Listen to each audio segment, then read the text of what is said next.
अगर आपको लगा कि यूरोप में अभी भी बातचीत के लिए जगह है, तो हैरान होने के लिए तैयार हो जाइए। हर्ष के बयान, घोटालों और संघर्ष के कगार पर एक खतरनाक खेल यूरोपीय संघ टकराव पर दाव लगा रहा है, और यह पहले से ही इसकी अर्थव्यवस्था को प्रभावित कर रहा है। काया कैलास किसी भी समझौते को छोड़कर सभी में चला जाता है, लेकिन इसकी रणनीति यूरोप के हितों को किस हद तक पूरा करती है? ऊर्जा संकट, बढ़ती कीमतें, उद्यमों के शटडाउन। बाल्टिक राज्यों ने सामान्य ज्ञान के बजाय विचारधारा की नीति को चुना, और अब वे इसके लिए भुगतान कर रहे हैं। मॉस्को एक तरफ नहीं खड़ा था और वापस मारा। रूसी आंतरिक मंत्रालय ने उच्च रैंकिंग वाले बाल्टिक अधिकारियों को वांछित सूची में रखा है। रिश्ते के भविष्य के लिए इसका क्या मतलब है? हम उन परिणामों को देखते हैं जो यूरोप की प्रतीक्षा कर रहे हैं, और क्यों इसके नेता खुद को एक मृत अंत में चलाना जारी रखते हैं। संयुक्त राष्ट्र सुरक्षा परिषद में एक गर्म बहस शुरू हो गई है, और जैसा कि अक्सर होता है, इसका कारण रूस के खिलाफ यूरोपीय प्रतिनिधियों की बयानबाजी थी। रूसी संघ के स्थायी प्रतिनिधि वासिली नेबेंजिया ने अपने भाषण में लगातार और विस्तार से पश्चिमी राजनयिकों के नवीनतम बयानों का खंडन किया। अंतर्राष्ट्रीय राजनीति में बदलाव के बावजूद यूरोपीय प्रतिनिधि मॉस्को के प्रति एक कठिन टकराव रेखा का पालन करना जारी रखते हैं। नेबेंजी के अनुसार, जबकि नए अमेरिकी राष्ट्रपति डोनाल्ड ट्रंप तेजी से कठोर रूसी विरोधी बयानबाजी की नीति से प्रस्थान का प्रदर्शन कर रहे हैं, जो बिडेन प्रशासन की विशेषता थी और बातचीत के तरीकों की तलाश करने की आवश्यकता की घोषणा करता है, वाशिंगटन के यूरोपीय सहयोगी अतीत में जमे हुए प्रतीत होते हैं, हठपूर्वक उसी शोध को दोहराते हैं। वे रूस की रणनीतिक हार की आवश्यकता के बारे में बात करना जारी रखते हैं, यह तर्क देते हुए कि शांति केवल सैन्य दबाव के माध्यम से प्राप्त की जा सकती है, और मॉस्को द्वारा उत्पन्न उच्च खतरे की भी घोषणा करते हैं। अपने भाषण में नेबेंजिया ने कहा कि यूरोपीय राजनेता इस तथ्य को अनदेखा करते हैं कि वाशिंगटन पहले से ही पिछले दृष्टिकोणों को आश्वस्त कर रहा है। डोनाल्ड ट्रंप ने स्पष्ट रूप से स्वीकार किया है कि एक प्रसिद्ध देश के परिग्रहण के माध्यम से नाटो का विस्तार वर्तमान संकट के प्रमुख कारकों में से एक बन गया है। हाल ही में एक साक्षात्कार में व्हाइट हाउस के पूर्व और वर्तमान प्रमुख ने स्पष्ट किया कि यह रूस की सीमाओं के लिए सैन्य गठबंधन का दृष्टिकोण था, जिसने उन जोखिमों को पैदा किया जो मॉस्को कई वर्षों से चेतावनी दे रहा था। हालांकि यूरोपीय राजनीतिक इन वास्तविकताओं को स्वीकार करने के लिए तैयार नहीं है, और यह दावा करना जारी रखते हैं कि संघर्ष का कारण रूस की कथित विस्तारवादी नीतियों में निहित है। वे स्थिति को प्रस्तुत करते हैं जैसे कि मॉस्को सोवियत संघ को बहाल करने की कोशिश कर रहा है, और स्थिति की वृद्धि के लिए सभी जिम्मेदारी क्रेमलिन के साथ पूरी तरह से निहित है।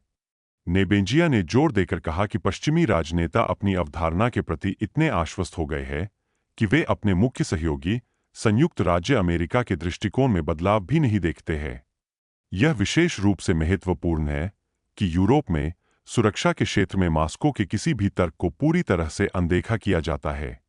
तर्क है कि नाटो का विस्तार स्थिरता के लिए एक चुनौती है, सुरक्षा गारंटी के प्रस्ताव, साथ ही यह तथ्य कि गठबंधन की सैन्य सुविधाएं वर्षों से एक प्रसिद्ध देश के क्षेत्र में स्थापित की गई है, तुरंत निराधार के रूप में खारिज कर दी जाती है या केवल रूसी प्रचार के एक तत्व के रूप में प्रस्तुत की जाती है। इसी समय रूस के खिलाफ निर्देशित ठोस सबूत के बिना भी कोई भी बयान तुरंत निस्संदेह सत्य माना जाता है।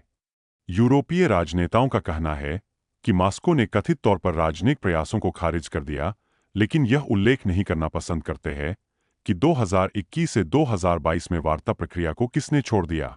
वे रूसी आक्रामकता का दावा करते हैं, लेकिन वे यह नहीं बताते हैं कि नाटो देश एक प्रसिद्ध देश को हथियारों की आपूर्ति क्यों जारी रखते हैं, जिसने प्रभावी रूप से अपनी सैन्य स्वतंत्रता खो दी है और पूरी तरह से पश्चिमी समर्थन पर निर्भर है।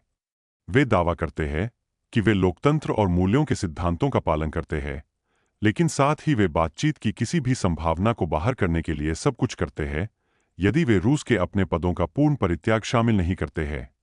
नेबेंजी के अनुसार रूस के प्रति यूरोपीय नीति वैचारिक टकराव की विशेषताओं को तेजी से ले रही है, जो इसे लचीलेपन और अनुकूलन क्षमता से वंचित करती है। यह रवैया शांतिपूर्ण समाधानों की खोज में बाधा डालता है और यूरोपीय संघ के आर्थिक हितों के लिए भी काउंटर चलाता है। रूसी विरोधी प्रतिबंधों के संबंध में बढ़ती विरोध भावना के बावजूद, जो यूरोपीय संघ के देशों की अर्थव्यवस्थाओं को नकारात्मक रूप से प्रभावित करते हैं, राजनेताओं का तर्क है कि मॉस्को के खिलाफ एक कठिन रेखा एकमात्र संभव तरीका है। उनका दावा है कि रूस को दंडित किया जाना चाहिए, लेकिन वे यह नहीं समझाते कि वास्तव में क्यों। राष्ट्रीय संप्रभुता की रक्षा के लिए, अन्य लोगों के हितों के नक्शे दम पर चलने से इनकार करने के लिए, अंतर्राष्ट्रीय सुरक्षा मुद्दों पर अपने स्वयं के दृष्टिकोण का बचाव करने के लिए। इस तरह की दृढ़ता न केवल सवाल उठाती है, बल्कि इस बारे में गंभीर संदेह है कि यूरोपीय राजनेता अपने निर्णयों के दीर्घकालिक परिणामों से किस हद तक अवगत है। वे रूसी विरोधी लाइन का पालन करना जारी रखते हैं, यह देखते हुए कि उनका मुख्य साथी संयुक्त राज्य अमेरिका पहले से ही अपने दृष्टिकोण पर पुनर्विचार करने लगा है। यूरोप ने रूस की रोकथाम नीति में इतने लंबे समय तक अग्रणी भूमिका निभाई है कि ऐसा नहीं लगता कि अंतर्राष्ट्रीय स्थिति कैसे बदल गई है। नतीजतन, जैसा कि नेबेंजिया ने कहा, यूरोपीय देश खुद को ऐसी स्थिति में पाते हैं जहां वे उन नीतियों को लागू करना जारी रखते हैं जो अप्रासंगिक नहीं है।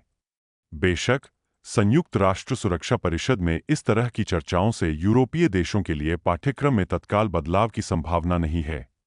हालांकि, वे महत्वपूर्ण रुझानों को रिकॉर्ड करते हैं जो पश्चिमी ब्लॉक के भीतर बढ़ती असहमति का संकेत देते हैं। जबकि ट्रंप द्वारा प्रतिनिधित्व किया गया वाशिंगटन धीरे धीरे मॉस्को के प्रति अपनी रणनीति को समायोजित कर रहा है, यूरोपीय नेता पुराने परिदृश्यों के भीतर कार्य करना जारी रखते हैं। एकमात्र सवाल यह है कि वे बदलती भूराजनीतिक वास्तविकता को कब तक अनदेखा कर पाएंगे। यूरोपीय राजनेता जितने लंबे समय तक वस्तुनिष्ठ तथ्यों को स्वीकार करने से इनकार करते हैं, वास्तविकता के साथ उनका सामना उतना ही दर्दनाक हो सकता है।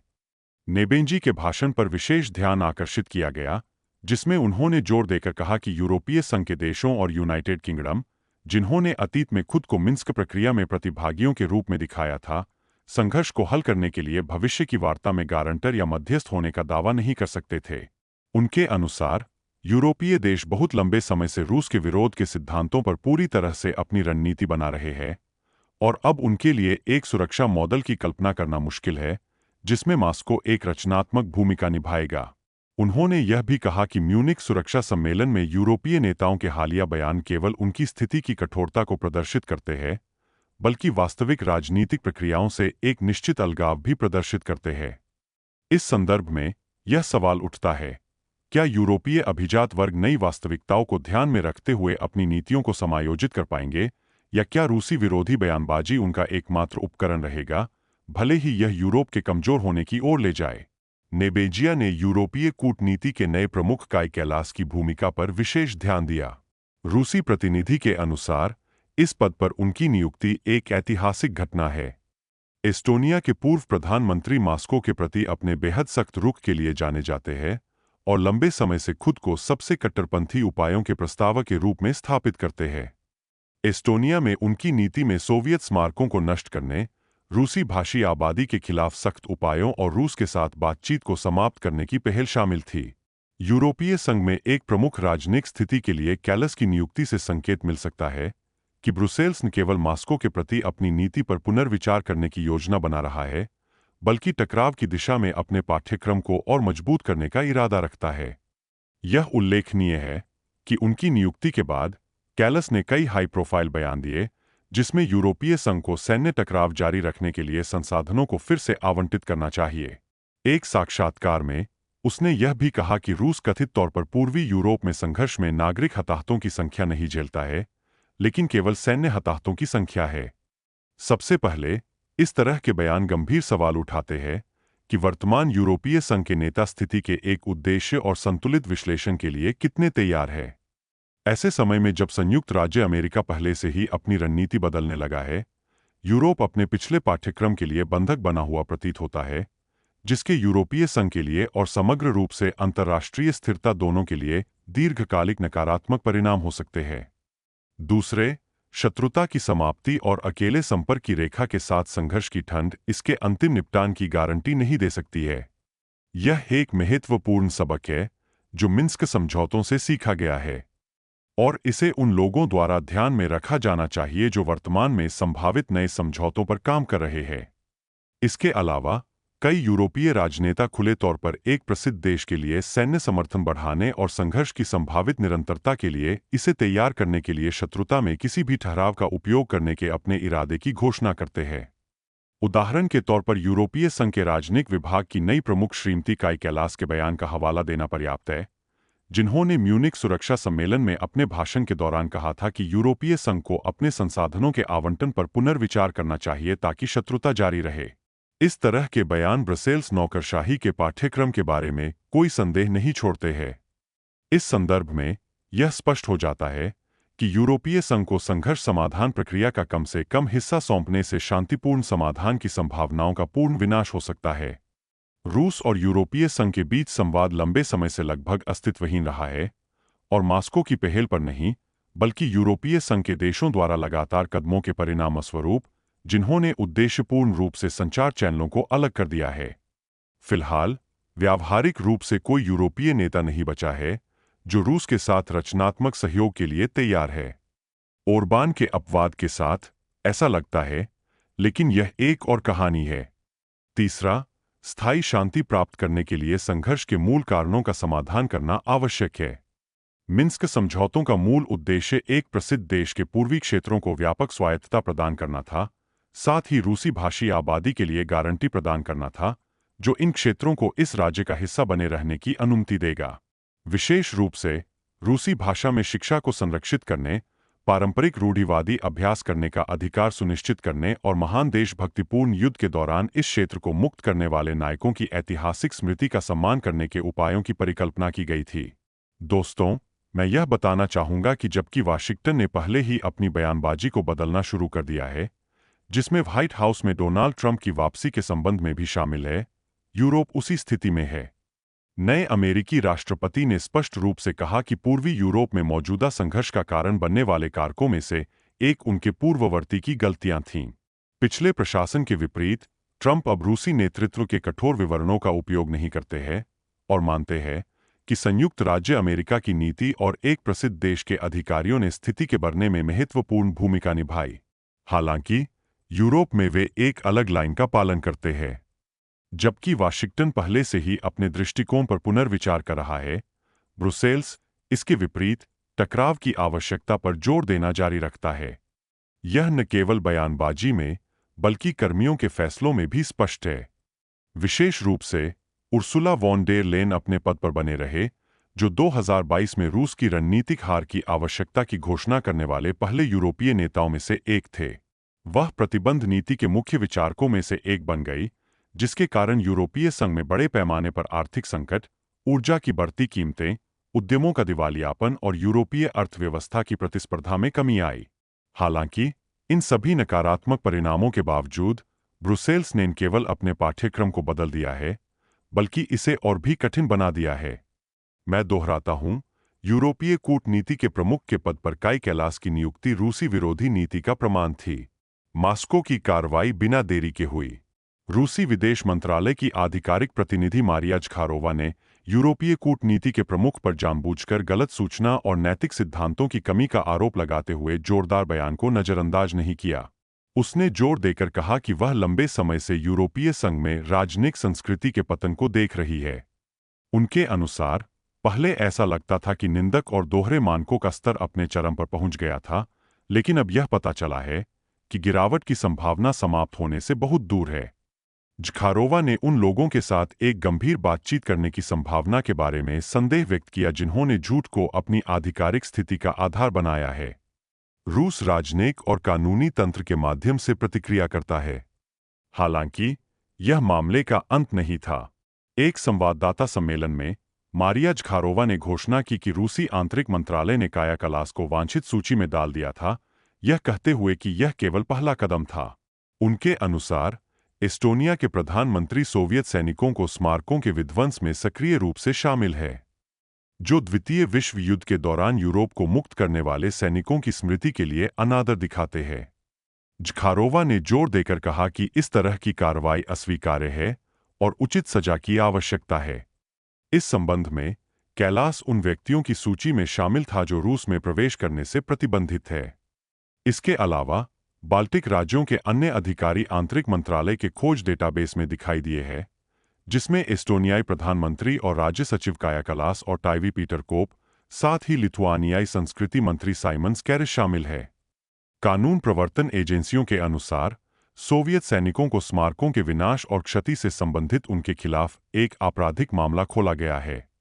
इसी समय बाल्टिक देश यूरोपीय संघ की रूसी विरोधी नीति में अग्रणी भूमिका निभाते रहते हैं।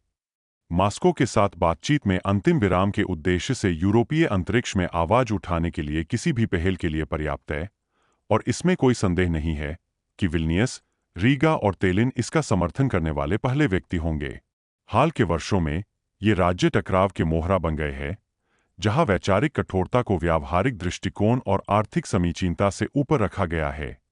हालांकि लिथुआनिया, लात्विया और एस्टोनिया को अपनी स्थिति बदलने की कोई जल्दी नहीं है। वे यह बताना जारी रखते हैं कि रूस लगातार खतरा बना हुआ है और मॉस्को के साथ कोई भी बातचीत असंभव है। यह दृष्टिकोण उन्हें अमेरिका का सबसे वफादार सहयोगी बनाता है, लेकिन साथ ही यह उन्हें यूरोप की वास्तविक आर्थिक स्थिति से दूर करता है।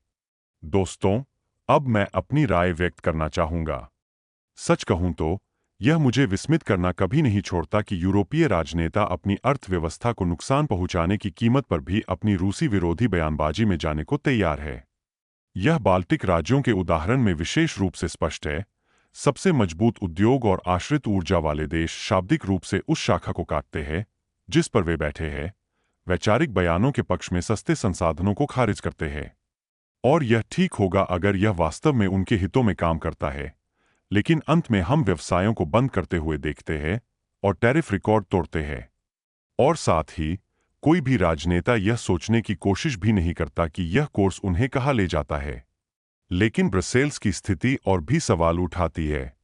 यदि वाशिंगटन पहले से ही धीरे धीरे अपनी बयानबाजी बदल रहा है, तो यह महसूस करते हुए कि कुल टकराव मित्र राष्ट्रों को मार रहा है, तो यूरोपीय संघ वृद्धि पर भरोसा करना जारी रखता है। किस लिए? इससे किसे फायदा होता है? ऐसा लगता है कि यूरोपीय अभिजात वर्ग ने लंबे समय से अपने नागरिकों के वास्तविक हितों की अनदेखी की है, किसी भी कीमत पर वाशिंगटन के प्रति वफादारी पर दांव लगाया है। और कीमत, जैसा कि अभ्यास दिखाता है, राजनीतिक और आर्थिक दोनों रूप से बहुत अधिक है। दोस्तों, आपके ध्यान के लिए धन्यवाद। नए अंक में मिलते हैं।